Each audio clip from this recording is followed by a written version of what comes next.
पवन सिंह मेरा अपमान किया, मेरा पैर भी छुआ था, मेरे पैर पे गिरा भी था। तो देखो अभी से कुछ घंटों पहले तेज प्रताप यादव का एक नया इंटरव्यू सामने आया है, जिसमें तेज प्रताप यादव ने एक बार फिर से पवन सिंह को लेकर के बड़े बड़े खुलासा किए हैं। खैर वीडियो के शुरुआत में कुछ वीडियोस को देखे ही होंगे।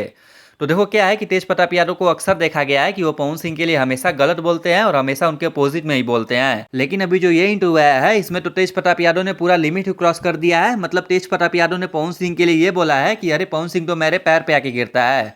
और ये बात तेज प्रताप यादव अपने हर एक इंटरव्यू में इसलिए बोलते हैं क्योंकि पवन सिंह शायद एक बार इनके घर पे मिलने पहुंचे हुए थे, जहां पवन सिंह और तेज प्रताप यादव एक दूसरे से मिलते हैं और वहीं से एक फोटो खूब वायरल हुआ, जो कि अभी आप लोग अपनी स्क्रीन के ऊपर देख पा रहे होंगे। और बाकी आगे इस इंटरव्यू में तेज प्रताप यादव से यह भी पूछा जाता है कि आप हमेशा पवन सिंह से नाराज क्यों रहते हैं। तो इस चीज का जवाब देते हुए तेज प्रताप ये बोलते हैं कि पवन सिंह को मैं पहले बहुत मानता था, लेकिन अब नहीं मानता क्योंकि पवन सिंह ने मेरा अपमान किया है। और अपमान तब किया जब पवन सिंह का एक बार बीच में बर्थडे था, मैंने पवन सिंह को बड़े अच्छे तरीके से विश किया, लेकिन पवन सिंह ने क्या किया कि मुझसे थोड़े सेकंड के लिए बात करके अपना फोन अपने टीम के लोगों को दे दिया, और जिस वजह से अब मैं पवन सिंह को लाइक नहीं करता।